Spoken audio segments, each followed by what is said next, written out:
Hi guys, if you have watched my laundry room organization video, then you have seen that I make my own laundry detergent. And since I finally ran out after 14 whole months, I thought it would be a great time to share how I make all my laundry products.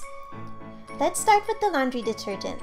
I got all of these ingredients at Walmart, even this giant container, and I simply repurposed a scoop from a supplement which measures about 1 tablespoon. This detergent is so concentrated that you only need 1 tablespoon per large load.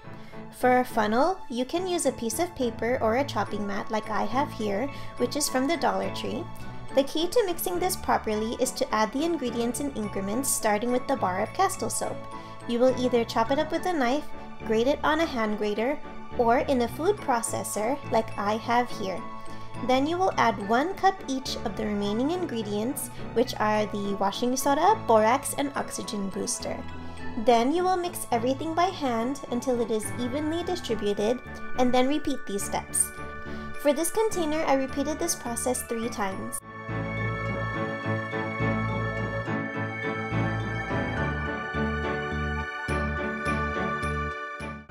For my homemade stain remover, I simply mix 1 part hydrogen peroxide with 1 part distilled water.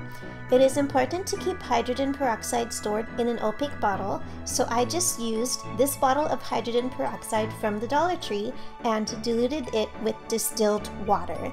You don't even need to let it sit on a stain for very long. You just spray it on before you put it in the wash. For all loads, whether they are whites, brights, darks, or delicates, you just need to add 1 tablespoon of laundry detergent.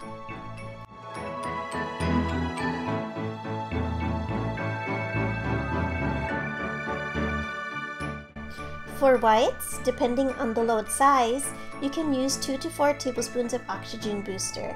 But you really don't need to. I just like to use it for my white bedding for extra brightening. For fabric softener, I fill the fabric softener dispenser with vinegar and a few drops of lemon essential oil. The vinegar odor does not linger. And for the dryer, to reduce static cling and speed up drying time, I use foil balls. You simply crumple up 3 to 4 feet of foil for each ball. After one use, they look like this, and you can reuse them over and over again. In the description box below, I have a link to my blog with all the measurements that you will need, and while you're there, don't forget to grab my free organizing resources. Happy organizing!